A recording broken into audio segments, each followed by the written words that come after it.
तो बच्चे एक्सरसाइज 8.1 का क्वेश्चन नंबर 2 हम स्टार्ट कर रहे हैं अब। ओके देखो जैसे कि फर्स्ट पार्ट में क्या दे रखा है, फर्स्ट पार्ट में दे रखा है 2 10 30 अपॉन में 1 प्लस ऑफ 10 स्क्वायर 30।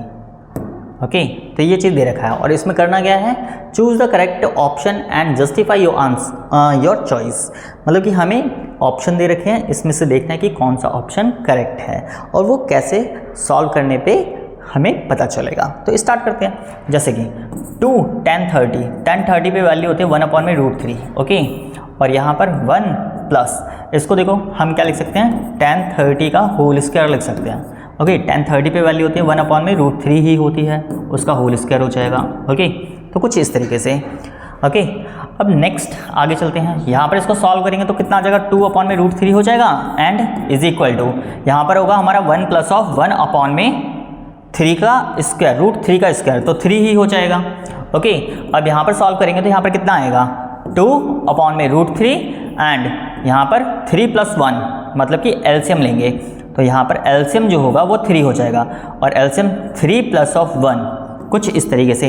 अब यहाँ पर क्या आएगा बच्चे, यहाँ पर हमारा होगा 2/√3 बाय 3 प्लस 1 ये हो गया 4 अपॉन में 3, नीचे जो है वो सबसे ऊपर बीच वाले 20 से मल्टीप्लाई, इस तरीके से ये मल्टीप्लाई होता है। तो बच्चे यहाँ पर देखो क्या होगा, 2 इंटू 3 एंड 4 इंटू √3, तो 2 से इसको कट कर दो ये 2 हो जाएगा।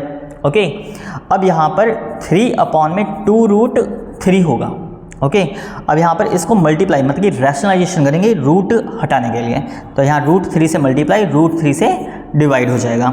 अब यहाँ पर सॉल्व करेंगे तो कितना आ जाएगा, 3√3 अपॉन में 2 इंटू √3 3 हो जाएगा, तो इससे इसे ये खत्म हो जाएगा। तो फाइनली क्या बचा हमारे पास, √3/2 बचा। अब √3/2 कहाँ होता है, sin 60 पे होता है या cos 60 पे होता है, tan 60 पे या sin 30 पे। तो बच्चे ये जो वैल्यू होती है √3/2 ये किस पे होती है, sin 60 पे, तो इसका ऑप्शन कौन सा हो जाएगा, ए इज करेक्ट। ओके इसी तरीके से आप सेकंड पार्ट देखते हैं। सेकंड पार्ट ये है, जैसे कि क्या दे रखा है 1 माइनस ऑफ 10 45, तो इसको देखते हैं। तो 1 माइनस ऑफ 10 स्क्वायर 45 है, तो इसको हम क्या लिख सकते हैं, 10 45 का whole square and whole divided by 1 plus of 10 45, यहाँ पर भी क्या आ जाएगा, होल स्क्वायर हो जाएगा। ओके अब यहाँ पर 45 पे वैल्यू देखते हैं बच्चे क्या आएगी, तो 1 माइनस ऑफ 45 पे 1 ही होता है, तो 1 का स्क्वायर, यहाँ पर 1 प्लस ऑफ 45 का स्क्वायर मतलब कि यहाँ पर भी 1 हो जाएगा 1 का स्क्वायर, और यहाँ क्या आएगा 1 minus of 1 and 1 plus of 1, क्योंकि 1 का स्क्वायर भी क्या होता है 1 के बराबर ही होता है। अब यहाँ पर बच्चे देखो इसको माइनस करेंगे तो 0 आ जाएगा और अपॉन में 0/2 हो जाएगा, और 0/2 किसके बराबर होता है, 0 के बराबर ही होता है। ठीक है तो यहाँ पर 0 आंसर, तो डी इज करेक्ट, सीधा सीधा दिख रहा है, इसमें तो कोई दिक्कत ही नहीं है। ओके तो हमारा सेकंड पार्ट भी यहाँ पर कंप्लीट होता है। अब देखते हैं इसका next part. Okay next part थोड़ा अच्छा क्वेश्चन है, ठीक है बट सिंपल भी है। यहाँ पर देखो क्या दे रखा है, sin 2a is equal to 2 sin a। Okay अब बच्चे अभी जो हमने क्वेश्चंस करे थे जैसे कि first part and second part हमने सॉल्व करा था, हमारा डायरेक्टली आंसर आया था, हमने टिक करा था इस तरीके से, ठीक है। बट इसमें क्या है, इनमें से ही कोई ना कोई एक आंसर होगा, ठीक है। तो हम क्या करेंगे, हम मान लेंगे कि इसमें a का वैल्यू टू 0 आता है तो वही इसका ऑप्शन हो जाएगा। फॉर एग्जाम्पल जैसे कि इसमें हम पुट करते हैं तो sin 2 into 0 is equal to 2 sin into 0, a का वैल्यू हमने 0 मान लिया मतलब कि फर्स्ट ऑप्शन के अकॉर्डिंग। तो यहाँ पर कितना हो जाएगा, sin 0 इज इक्वल टू, यहाँ तो sin 0 है ही। ओके अब बच्चे sin 0 पे 0 ही होता है और यहाँ पर भी 2 इंटू 0 करेंगे तो 0 इज इक्वल टू 0 मतलब कि left side equal to right side हो रही है, तो मतलब कि वैसे तो देखा जाए इसका ऑप्शन ए ही हो जाएगा। फिर भी हम इस वाले पे चेक करते हैं, देखते हैं इस पे इक्वल आ रहा है या नहीं आ रहा। तो sin 2 इंटू, अब इसको लेते हैं तो यहाँ पर 30 होता है, okay and is equal to 2 sin 30। अब यहाँ पर इसको मल्टीप्लाई करेंगे तो साइन 60 बन जाएगा, और यहाँ पर साइन 30 पे जो वैल्यू होती है वो 1/2 होती है, और साइन 60 पे वैल्यू √3/2 होता है, इज इक्वल टू, इससे ये कट गया तो यहाँ पर क्या आएगा 1। अब ये नॉट इक्वल टू है, मतलब कि 30 पे ये करेक्ट नहीं है। ऐसी 45 पे देखें तो 45 पे क्या हो जाएगा, मतलब कि ए का वैल्यू अगर हम 45 लेते हैं सी ऑप्शन के अकॉर्डिंग तो ये क्या होगा, तो यहाँ पर हमारा क्या आ जाएगा साइन 2 × 45 इज इक्वल टू, यहाँ पर 2 साइन 45, साइन 45 × 2 तो साइन 90 बन जाएगा, ओके। और यहाँ पर 2 साइन 45 ही रहेगा, 90 पे वैल्यू होती है 1, और इज इक्वल टू 2, इस पे वैल्यू होती है 1/√2, ओके। अब इसका रैशनलाइजेशन करेंगे तो √2 × √2 हो जाएगा, और यहाँ तो 1 है ही, देखते हैं 1 के इक्वल आता है या नहीं। अब इसकी मल्टीप्लाई करेंगे तो 2√2 हो जाएगा, इसकी और इसकी मल्टीप्लाई अपॉन में √2 ओनली 2 रहेगा, तो इससे ये कैंसिल हो जाएगा, तो 1 इज इक्वल टू √2 हो रहा है, तो ये भी नॉट इक्वल टू, मतलब कि 45 भी नहीं होगा। अब इसी तरीके से आपको 60 पे चेक करना है, और चेक करके मुझे बताना है कमेंट करके कि ये आपस में इक्वल होगा या नहीं होगा। वैसे तो नहीं होगा, फिर भी आप एक बार चेक करना और कमेंट करके कंफर्म करना, ओके बच्चे। तो हमारा थर्ड पार्ट भी यहाँ पर कंप्लीट होता है, ओके। अब देखते हैं फोर्थ पार्ट। फोर्थ पार्ट में क्या दे रखा है, 2 tan 30 and 1 minus of tan square है, तो स्क्वायर को हम होल स्क्वायर लगा देंगे। देखा जाए तो ये फर्स्ट पार्ट जैसा ही है, बस वहाँ पर प्लस था और इसमें माइनस है, ओके। तो 30 पे वैल्यू होती है 1 × 1/√3, ओके। अब यहाँ पर 1 माइनस ऑफ 1/√3 का होल स्क्वायर, तो इसको सॉल्व करेंगे तो 2/√3 हो जाएगा, एंड यहाँ पर 1 माइनस इसका स्क्वायर करेंगे तो 1 का स्क्वायर तो 1 ही रहेगा, और इसका स्क्वायर करेंगे तो 3 ही आ जाएगा, क्योंकि रूट से स्क्वायर कैंसिल हो जाएगा। अब आगे करते हैं बच्चे, यहाँ पर देखो बच्चे 2/√3 and whole divided by, LCM लेंगे तो एलसीएम यहाँ पर 1 रखते हैं, तो एलसीएम इसका कितना हो गया 3, यहाँ पर 3 माइनस ऑफ 1 हो जाएगा, और यहाँ पर कितना आ जाएगा बच्चे 2/√3 बाई 2/3। अब नीचे वाला जो है वो ऊपर जाके मल्टीप्लाई, बीच वाले बीच से मल्टीप्लाई, तो बच्चे क्या क्या आएंगे 2 × 3 अपॉन में √3 × 2, तो बच्चे इससे 2 से 2 कैंसिल हो जाएगा, तो फाइनली क्या बचा 3 अपॉन में √3 बचा।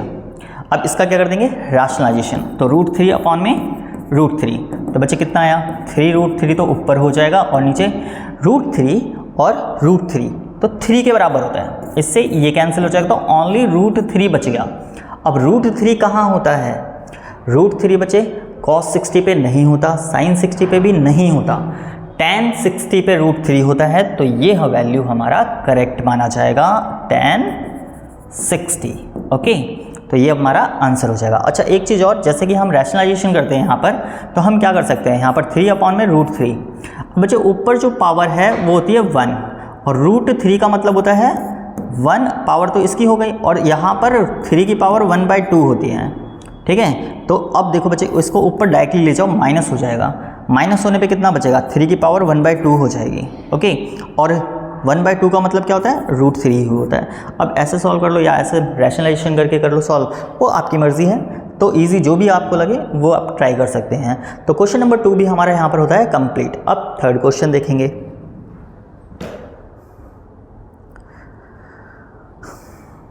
थर्ड क्वेश्चन बच्चे, ये क्वेश्चन जो है एग्जाम के पॉइंट ऑफ व्यू से बहुत ही ज़्यादा इंपॉर्टेंट है, okay.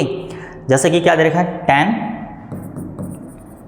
a + b is equal to √3, पहला ये, and tan a - b is equal to 1/√3, ये चीज़ दे रखी है। और आगे क्या कहा है, जो a + b हो वो 0 से ग्रेटर देन हो और less than and equal to 90 तक हो सकता है, ओके। आगे जो कह रखा है a जो है वो b से बड़ा होगा, फाइंड a एंड b, और a और b फाइंड करके बताओ। तो बच्चे यहाँ पर देखो, ये तो हमारा tan a + b दे ही रखा है। अब ये देखो √3 tan में कहाँ होता है, √3 tan में होता है 60 पर, तो tan 60 यहाँ पर हो जाएगा। अब बच्चे देखा जाए तो इससे ये कैंसिल हो जाएगा, ठीक है। तो यहाँ पर क्या बचेगा finally, a plus b is equal to 60, जिसे हम इक्वेशन 1 मान लेंगे। ओके, अब सिंप्लीफाई करते हैं, सेम जैसे वहाँ पर करें वैसे ही यहाँ पर करेंगे। तो यहाँ पर क्या हो जाएगा, tan a minus b is equal to 1/√3। tan में कहाँ होता है, ये होता है बच्चे tan 30 पर। ओके, अब यहाँ पर भी ये tan से tan खत्म हो जाएगा, तो a minus of b is equal to 30 degree हो जाएगा। ओके, अब बच्चे ये इक्वेशन हो गया हमारा सेकंड। अब इसको एलिमिनेट करेंगे, जैसे हमने थर्ड चैप्टर में एलिमिनेशन मेथड पढ़ा था। ओके, तो यहाँ पर लिखते हैं फ्रॉम इक्वेशन 1 एंड 2। ओके, तो यहाँ क्या हो जाएगा, a plus b is equal to 60 और यहाँ पर a minus b is equal to 30। Elimination method, यहाँ से b से b कैंसिल हो जाएगा क्योंकि ये पॉजिटिव और ये नेगेटिव है। तो यहाँ पर कितना हो गया, 2a इज इक्वल टू, यहाँ पर ये हो गया 90, 30 और 60 दोनों मिला के 90। अब a का वैल्यू देखा जाए तो 90/2 हो जाएगा, इससे इसको कट कर देंगे तो a इज इक्वल टू कितना आ गया, 45 डिग्री। ओके, अब a का वैल्यू किसी भी एक इक्वेशन में पुट कर देते हैं, तो पुटिंग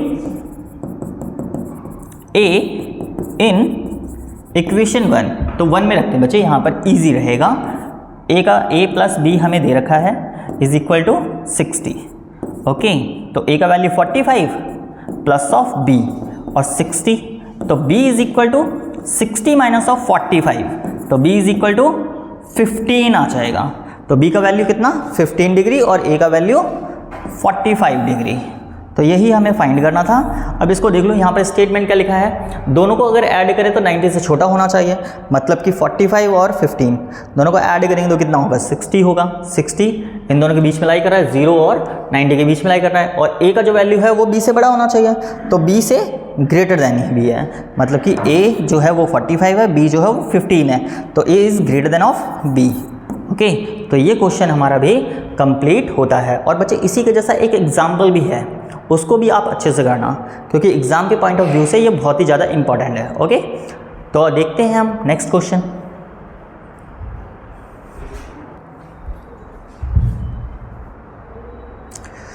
तो क्वेश्चन नंबर 4 में देखो बच्चे क्या लिखा है, 4 में लिखा है state whether the following are true और फॉल्स, मतलब कि ट्रू और फॉल्स बताना, जस्टिफाई योर आंसर। ओके, तो यहाँ पर बच्चे देखो ध्यान दो, क्या लिखा है, a sine a plus b is equal to sine a plus sine b. तो बच्चे ऐसा नहीं होता, ठीक है, देखो क्यों, जैसे कि लेट कर लो a is equal to 30 degree और b is equal to 60 degree. Okay, तो बच्चे यहाँ पर रखो, जैसे कि साइन a का वैल्यू 30 प्लस b का वैल्यू 60, दोनों मिलाएं तो यहाँ पर साइन 90 बन जाएगा और 90 पे वैल्यू होती है 1। ओके, अब ऐसे ही राइट साइड में देखो, राइट हैंड साइड में क्या दे रखा है, sine a plus of sine b, तो a का जो वैल्यू है वो हमने माना है 30, तो साइन 30 प्लस ऑफ साइन 60, तो बच्चे 30 पे वैल्यू होती है 1/2 प्लस 60 पे होती है √3/2, दोनों को ऐड करेंगे तो 1 प्लस ऑफ √3 अपॉन में एलसीएम लेंगे तो 2 बन जाएगा। अब देखो ये इसके इक्वल नहीं है ना, तो मतलब कि left hand side not equal to right hand side, तो बच्चे ये हमारा फॉल्स हो जाएगा। ओके, तो ये चीज़ हमारी फॉल्स में कंसीडर की जाएगी। अब नेक्स्ट देखो बच्चे, नेक्स्ट क्या है, the value of sine theta is increasing as theta is increases. अगर थीटा इंक्रीज होता है तो साइन की वैल्यू भी क्या होती है, इंक्रीज होती है। बच्चे ये तो है हमारा ट्रू। अब कैसे, देखो थीटा की वैल्यू 0, जैसे कि 0 डिग्री, 30 डिग्री और फिर 45 और फिर 60 और फिर 90, ठीक है, और यहाँ पर साइन थीटा होता है, ठीक है।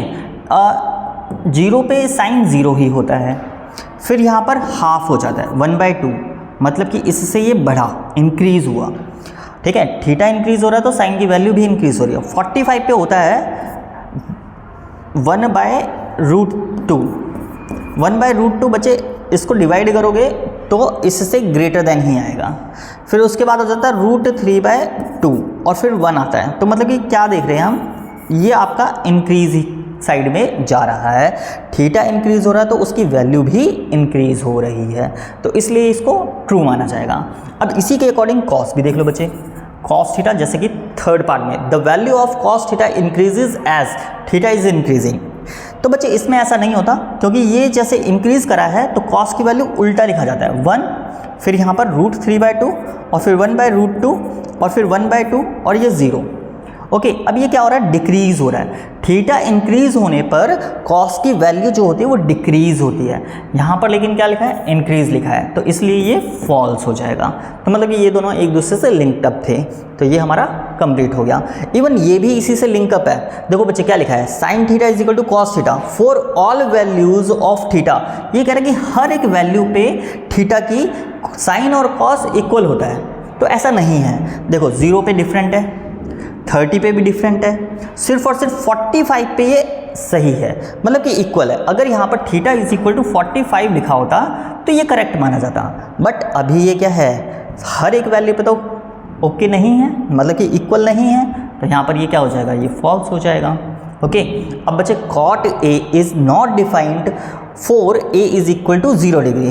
बच्चे cot जो होता है वो क्या होता है, 0 डिग्री पे नॉट डिफाइंड होता है, तो ये ट्रू क्यों, क्योंकि कॉस बाय साइन होता है, cos theta by sine theta.